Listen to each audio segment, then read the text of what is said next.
पंजाब सिंध गुजरात मराठा द्राविड़ उत्कल बंगा विंध्य हिमाचल यमुना गंगा उच्चल जलधि तरंगा तव शुभ नामे जागे तव शुभ आशीष मांगे गाहे तव जय गाथा जनगण मंगलदायक जय हे भारत भाग्य विधाता जय हे जय हे जय हे जय जय जय जय हे।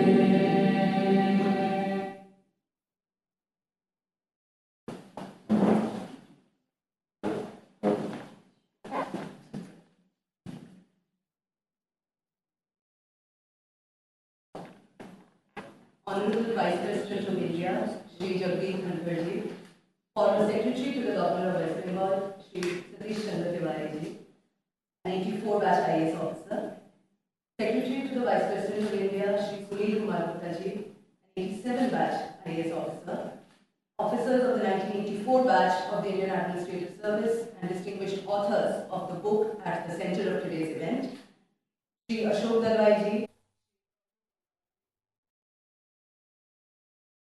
Tyagi ji, Ms. Reena Ray, Shri Rajesh Singh ji, Shailendra Joshi ji, Shri Srimad Pandey ji, Shri Satish Tiwari ji, and Shri Tarun Sridhar ji, senior officers, dignitaries, and guests. India is exquisite. Several centuries coexist in India, from the most modern to the ancient. This sentence very succinctly highlights the enormity and the nuances of the task of administering our vast, diverse nation. The quote is from the book titled Reflections on India's Public Policies, which brings together the rich insights of public policy practitioners on tackling some of the most critical issues facing the country. The 10 distinguished officers of the Indian Administrative Service who have come together to pen this volume belong to the 1984 batch, which they have referred to as the Orwellian batch after George Orwell's masterpiece. During their long decades as seasoned policymakers, these officers have steered development, overcome obstacles, and gathered invaluable experience. It is this experience that has been collated to give shape to the compendium that the Honorable Vice President will be releasing today. The book covers diverse areas of public policy, from public finance and capital markets to agriculture and animal husbandry, from rural industrialization and water resource management to challenges in the power sector, from healthcare and education to a comparison of civil services in India with its counterpart in the United States of America. I now request Satish Chandra Tiwari sir to introduce the book.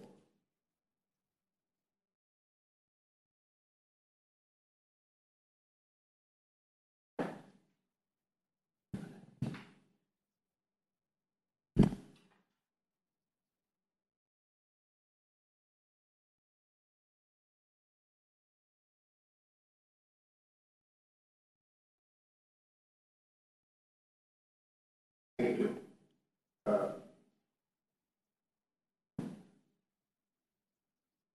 Jagdeep, Honorable Vice President of India, my colleagues, their spouses, and celebrations.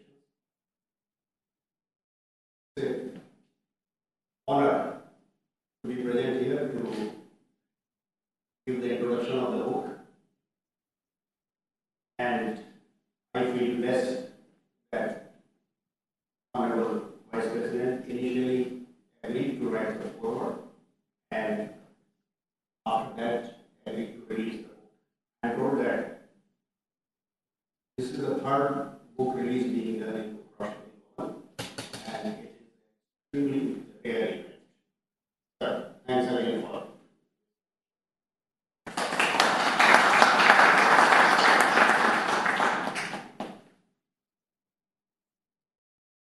The book is although it's a combined effort of our authors, I'll just correct one thing that Mr. Rajesh Singh is not here. He is in USA. He has been part of our batch when he joined in school, but then he left and he is now professor. The conception, nurturing, prodding, cajoling, all those things have been done by Shailendra Kumar Joshi, sitting there.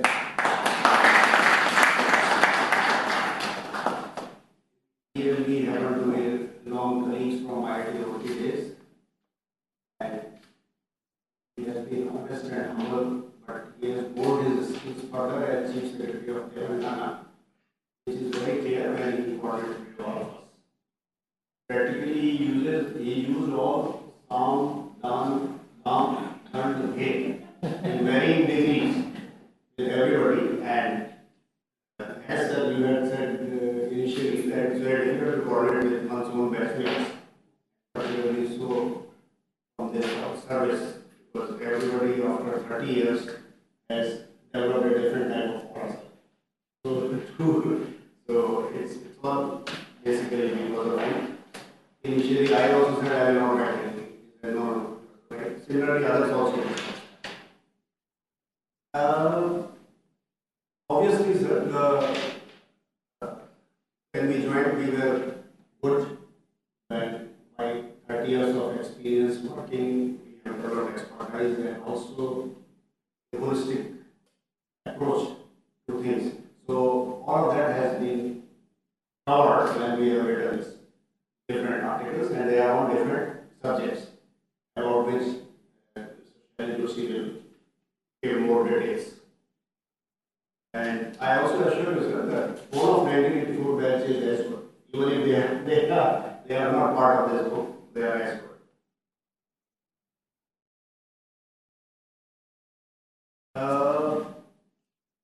Of course, we presume it will be useful to officers who are working now as well as in the future. And it will also encourage people to use their own talents and write similarly. I think I will more or less stop here and let Shailendra give the further details. Again, I would like to express my gratitude on my behalf as well as behalf of the whole group to Honorable Vice. Thank you.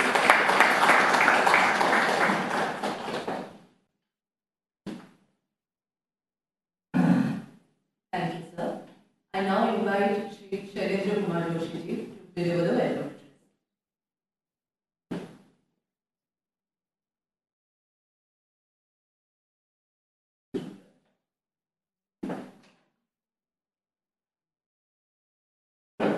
Honorable Vice President, sir, my colleagues and dear friends, distinguished guests,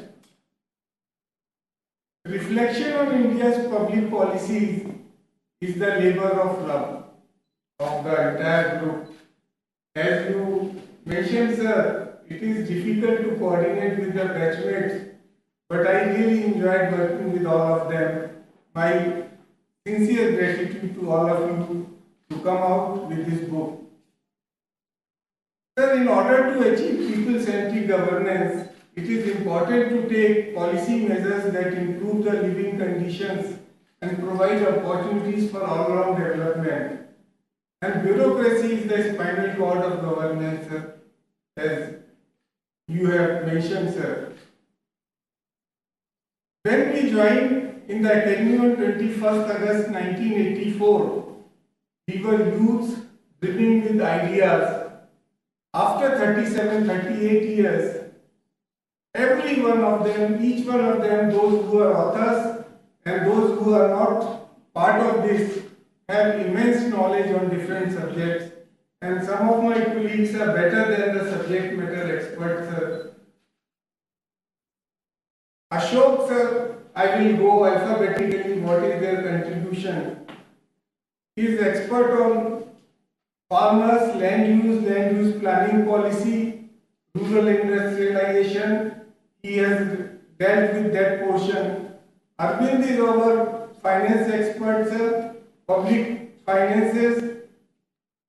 He has come out, I would say that I have taken one idea each, but there are any number of ideas from each essay or each chapter one can gather. So he said, along with internal changes, the present visa Raj is a major constraint. Practice of giving visa by following reciprocal basis is causing more damage. By granting automatic visa, we can develop labor, tourism, hotel industries, medical industries, etc. Alok sir, unfortunately, is not here. He has written about ethical interaction among healthcare providers. Ajay Tyagi, as the SEBI chairman, needed importance of regulatory bodies, steps taken to streamline processes, plugging regulatory loopholes. Veena, she was Secretary Education, Government of India. So methodology to attain highest standard in primary education. Rajesh, sir, as Satish mentioned, he is our batchmate who left in the middle, but he has compared US and Indian bureaucracy. Srimad Pandey, renewable energy and energy. Satish Tiwari sir, higher education and technical education.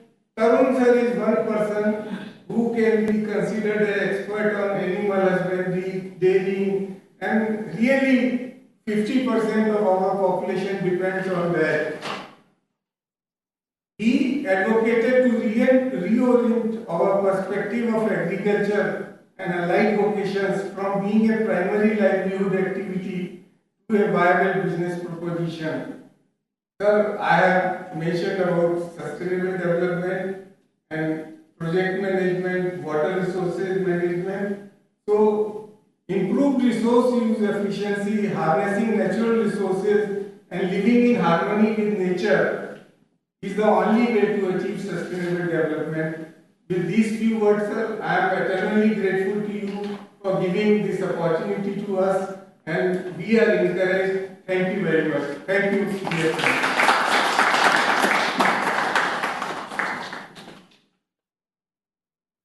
Thank you, sir. I now request the Honorable Vice President, Shri Jagdeep Dhankhar to kindly release reflections on India's public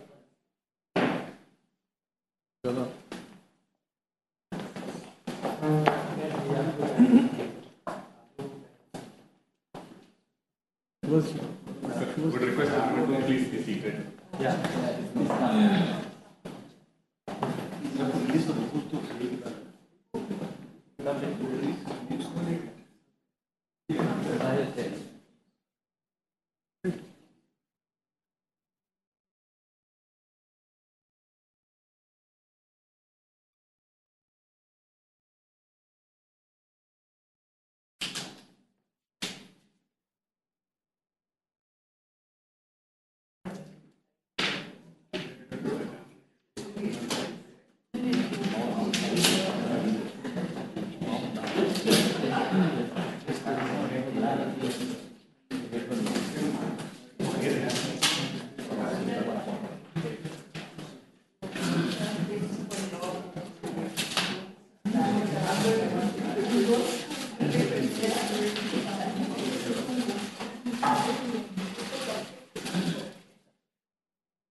Please come. Your book is all old. Here's something in the hand, you can hold it there.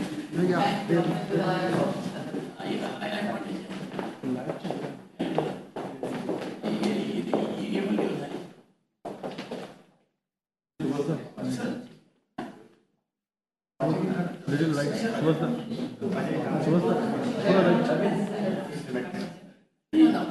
थोड़ा right.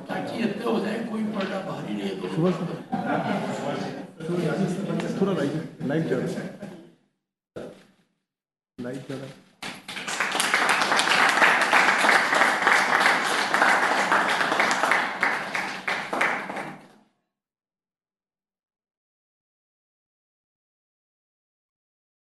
इसके cover के लिए बाकायदा voting हुई sir. इसके cover के लिए बाकायदा वोटिंग हुई. कवर डिजाइन कौन सा होना चाहिए?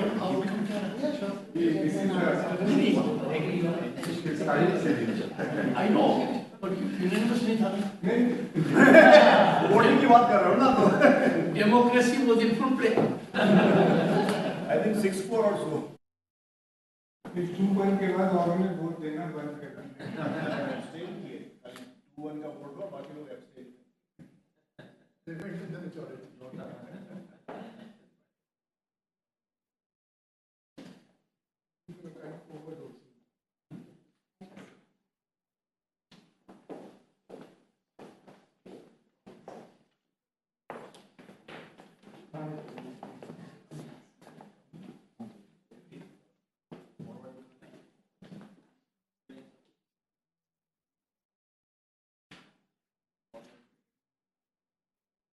Anybody who wants the book forwarded, please. No, forwarding, sorry.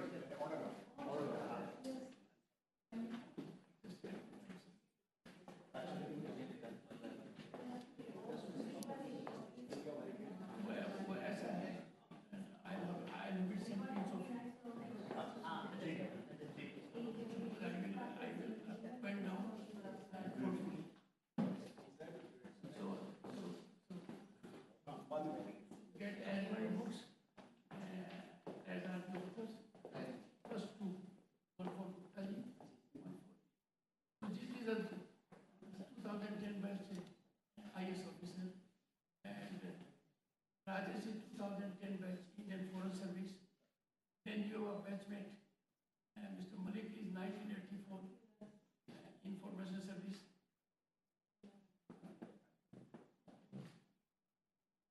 Now request the Honorable Vice President of India to kindly address the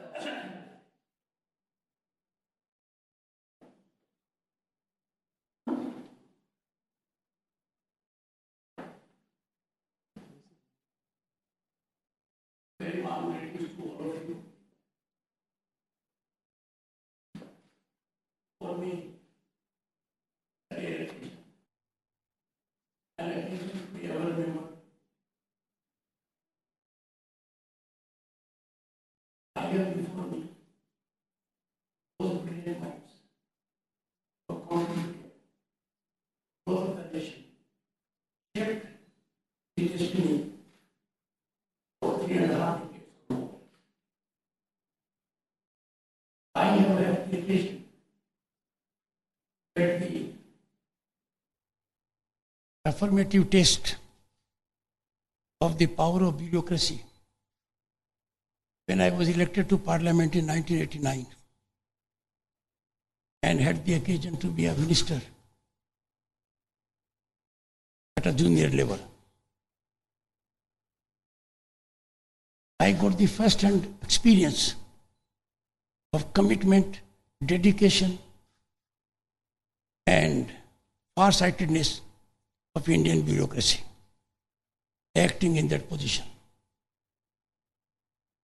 I was extremely lucky also for the reason that the cabinet secretary then and secretary of my own ministry happened to be district magistrates of my district. So that was the first brush I got. And I can assure you, the world governance has not seen such a repository of merit, dedication, and directional approach. This got a cutting edge in 2019 when I had the good fortune to hold the constitutional office of Governor of State of West Bengal.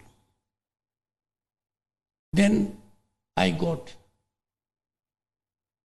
all assistance which possibly could be conceived to be upright from Mr. Satish Tiwari. He then was Secretary of the Government. He could negotiate rough, tough curves by balancing between the constitutional head and the executive head. I still remember when I got his call, and I had not seen him physically or virtually, that he would always be available to guide and assist me. But he is very keen for his tennis games. Such honest, forthright indication from the Secretary, the Governor. I can tell you, and I can say with pride, irrespective of the narrative that was afloat, Mr. Tiwari did not create a single situation in my functioning as Governor of State of West Bengal where I would have second thought even now. And that is the impression with all concerned after I have demitted office. Another great luck that I had was that Mr. Tiwari passed on the baton to Mr. Sunil Gupta, an equally brilliant man, IIT Kanpur being his alma mater, and he brought on the table the same experience and sublimity as with Mr. Tiwari. With both of them, while discharging the most onerous and difficult duties as Governor of State of West Bengal, I can tell you, I would ever cherish their contributions in shaping me and in shaping the relationship of the constitutional head with the executive head.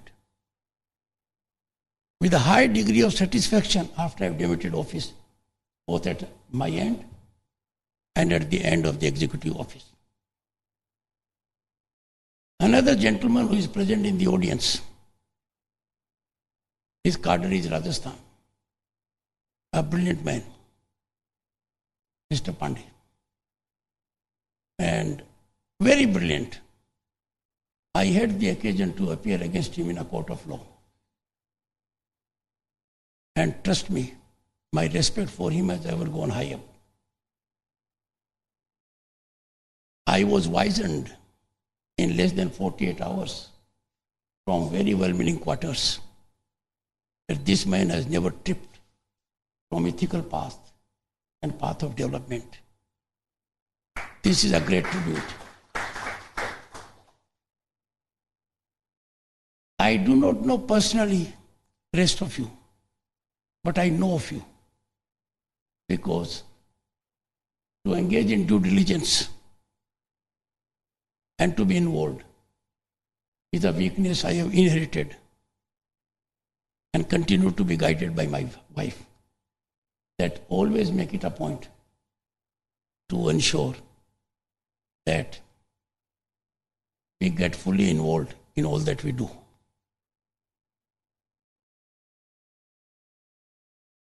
Before I really go to the issue, I must express a deep sense of gratitude on my behalf and on behalf of my wife, Dr. Sudesh Dhankhar, to Vinita ji and Madhu ji.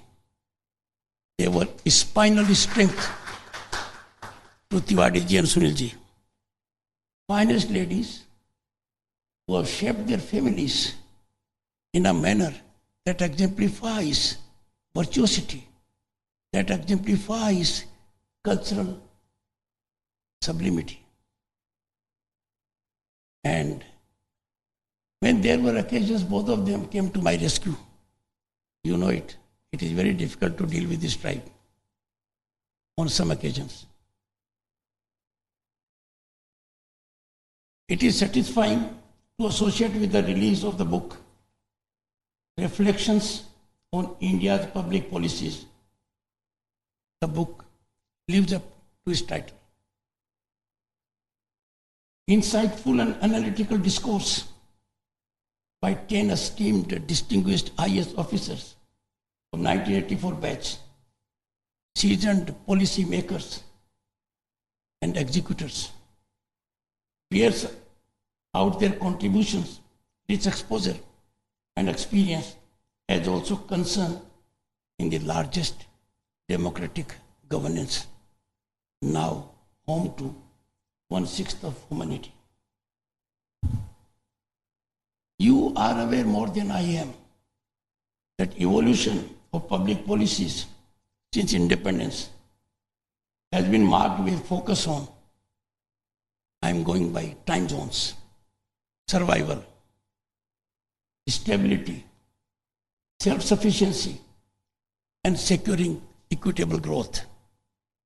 In recent years, there has been significant qualitative shift resulting in realization of phenomenal growth.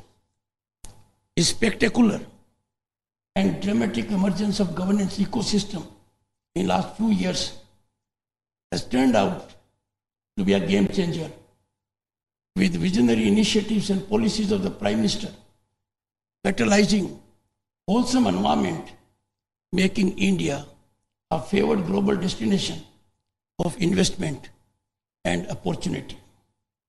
Series of affirmative governance steps in last few years have enabled the steel frame, the bureaucracy, significant play in the joints, enhancing its contribution capacity. Incorporation of Section 17A, to which I made reference when I addressed civil servants on Civil Services Day, in the Prevention of Corruption Act 1988 in 2018, is a step in the right direction. It now regulates investigation of issues as regards the recommendations made or decisions taken by public servants in discharge of official functions and duties, by providing prior approval of the concerned authority for investigation. Extra legal leveraging in power corridors. And who knows it more than you all? Extra legal leveraging in power corridors has been a real concern and pain to the Indian bureaucracy, giving a perception on occasions of its vulnerability. And that I am telling, extra legal leveraging in power corridors that plagued the system for decades is now a matter of the past. As power corridors now stand sanitized of this menace, this has enhanced bureaucratic efficiency and productivity. Governance model with focus on less government, more governance, transparency, accountability, digitization, innovation, and entrepreneurship is envy of the world. I'll pause here for a moment. When this morning I devoted considerable time in focusing on various articles, trust me, I was enlightened. A thought occurred to me that Niti Aayog should focus on it without delay, as thoughts and ideas emanate from those who are insiders impacting outsiders. Zero tolerance for corruption, a new norm, is a ground reality, with none being above or beyond the reach of law. This has come to be stabilized, a historic development in our societal behavior and governance. with steadfast and visionary leadership and stable governance at the helm. I say stable governance because in 1989 to 91, when I was associated with governance in some way, a party that was in power was a group of more than a dozen parties. And the country thereafter had coalition governance for nearly 3 decades, till we had one party majority in 2014. With the steadfast and visionary leadership and stable governance at the helm, there is emergence of a wholesome ecosystem in recent years, enabling unleashing of bureaucratic prowess in expeditious execution of policies.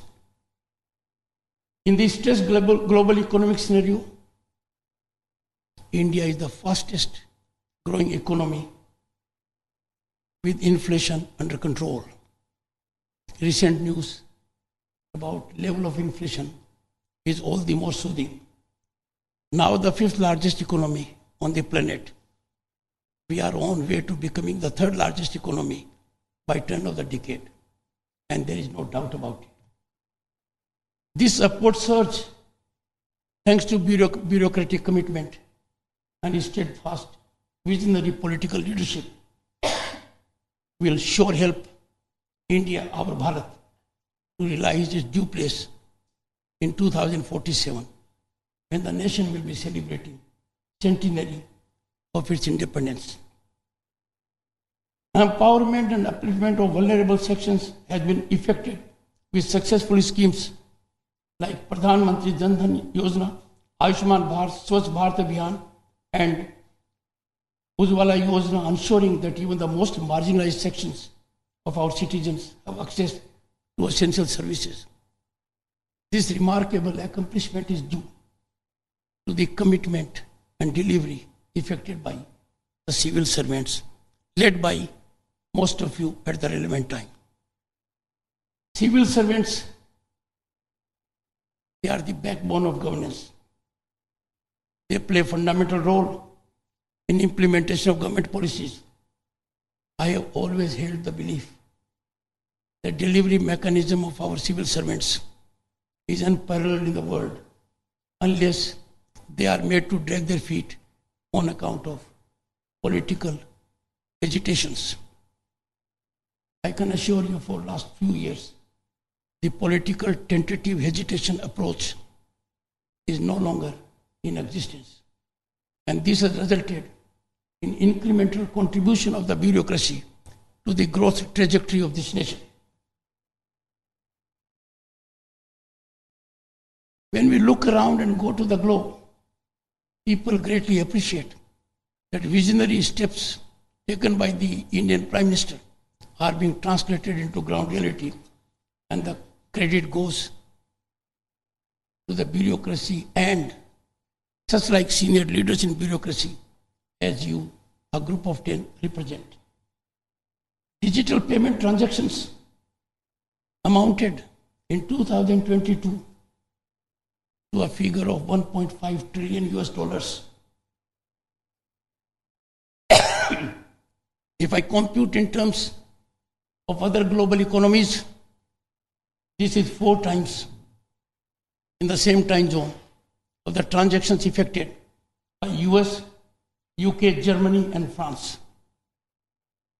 What could not be a dream a few years ago is a ground reality recognized and acknowledged by all, thanks to bureaucracy and the leadership of senior bureaucrats that is available to the largest democracy. Laudable role has been played by civil service at all levels in the country in fight against COVID-19, setting a new global benchmark. Which country on the planet can claim to have made available digitally on phones certificates of 220 crore people? No country can claim that distinction. Our country has done it. This is on account of successful involvement of the people by the bureaucracy in realizing this. The ethos of civil service in India is founded upon the principles of impartiality, excellence, and professionalism. I reflected in the Civil Services Day address your qualifications, your caliber, your competence entitles you to make manifold fiscal gains outside, which some of your peers are making. But the satisfaction which you get by serving the humanity at large, changing lives of 1.4 billion people, is not available to them. And therefore, normally it is expected that after one demits office, one must give back to the society. You do it every day while being in service and thereafter. Civil servants must commit to serve the nation with pride, and that is what they are doing. Others need to emulate their mechanism. By pride, I mean public service without personal biases. I pause here for a moment to indicate our bureaucratic system has checks and balances that ensures such kind of functioning. And observance and adherence to this scrupulous mechanism is nearly 100%. Rule of law implemented at grass levels, integrity in dealing with the public, devotion to duty, and efficiency in achieving policy targets.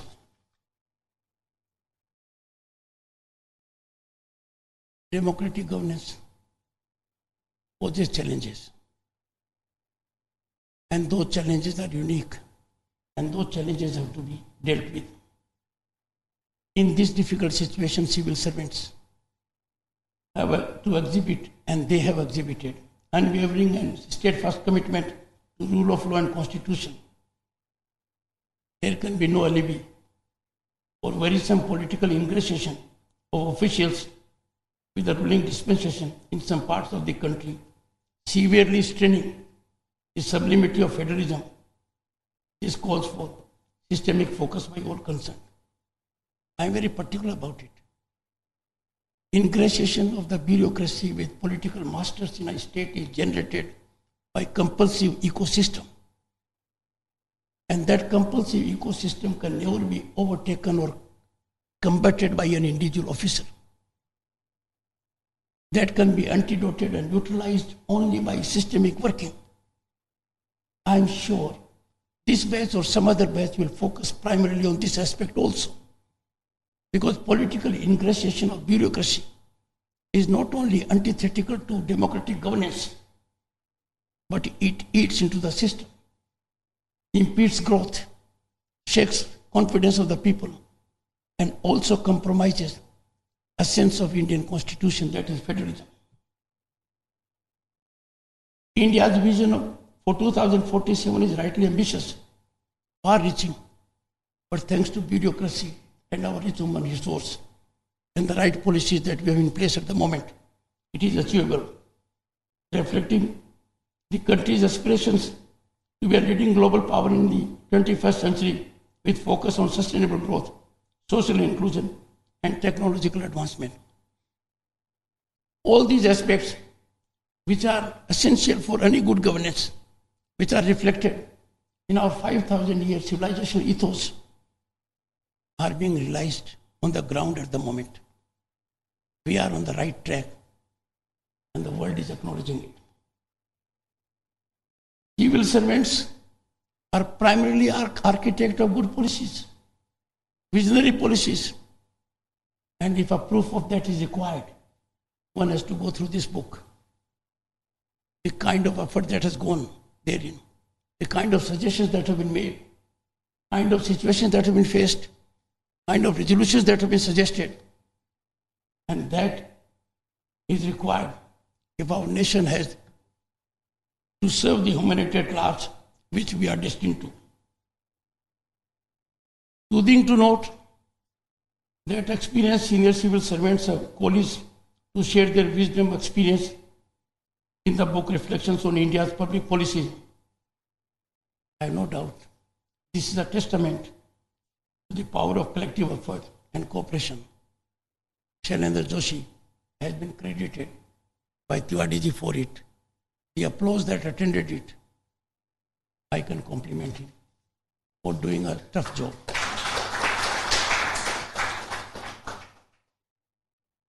To get support from others is easy.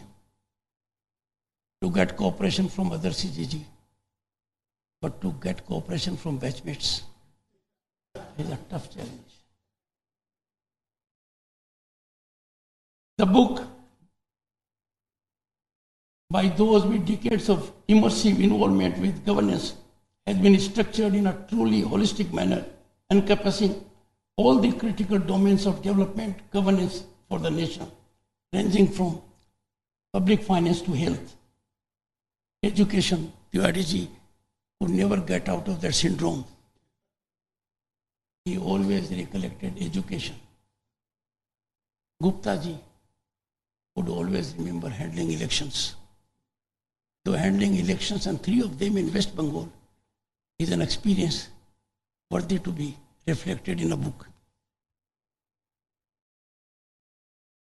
Energy security to agriculture, rural industrialization. This compendium is indeed a highly effective repository of vast experience that you have gathered in nearly 4 decades of public service. While navigating the rough waters of administration, and your rough waters are sometimes generated by forces that are supposed to help you, forces that are supposed to play a affirmative role. You have done it in difficult situations and achieved great success. The distinguished contributors have revealed challenges personally encountered between policy making and policy implementation. I narrated one incident both to Tiwari ji and Gupta ji. That incident is quoted in a state. The top minister called the Revenue Board chairman and Revenue Secretary, spell out what is your job and what is my job. So the chairman Board of Revenue and the Revenue Secretary said, Honorable Minister, your job is to lay down policies, and our job is to help you evolve those policies but execute them. And the minister, being a practical politician, said, our jobs are now reversed. You do it. I'll get them executed. Choose the people who the Tahsildar will be, who the STM will be, who the collector will be. All the challenges you have faced. You have tried to bridge government's vision and people's perception to achieve the spirit of citizen-centric governance. After all, in democratic governance, citizen-centric situation is not option. It is must. Well, some reflections from me also have to emanate. Retired civil servants, unique, valuable national human resource, must exemplify concern for the nation rather than fall prey to partisan stance. And this they should do by overplacing interest of the nation first. I would elaborate. Retired civil servants, a formidable class, very formidable, is eminently positioned to neutralize and antidote false and anti-national narrative from within and without, seeking to unjustifiably tainting and tarnishing our constitutional institutions and democratic values. Trust me, the role of retired civil servants in nation building is very significant. They are reservoir of talent, experience, and know what is best for the nation. They would always speak their mind by analyzing these false narratives from a position of strength, and they will do it out of conviction. The book undoubtedly will serve as a valuable resource for policymakers, academicians, and students interested in public policy. The chairman Rajya Sabha will ensure it has wider dissemination. as chairman Rajya Sabha, I would make it a point to make the book available to chairman of the various standing committees so that they can go to the book with respect to the domain they are dealing with. And that I am sure will turn out to be extremely rewarding and enlightening for the chairman of the standing committees and the members. The book offers a unique perspective on challenges and opportunities facing our nation. And the book doesn't end here. It does provide a roadmap for creating a more equitable and prosperous future for our all Indians. In this treatise, and I have no doubt this treatise will for sure put the reader in reflective mode. I had this experience this morning and deserves to be on everybody's bedside. The book is a peep into the working of the largest democracy on the planet, home to 1/6 of humanity. The authors have gone beyond scratching the surface. As a matter of fact, after going through their labored, erudite discourse, they have delved deep into the issues while reflecting. A must-read for those who visualize exquisite India being a global leader in the near future. I must express a deep sense of gratitude to Tiwari for having picked me up for this occasion, which will be there in my mind indelibly as long as I am on the planet. Once again, I express my gratitude to all of you and the publisher for having brought the book in such good shape. Thank you. Jai Hind.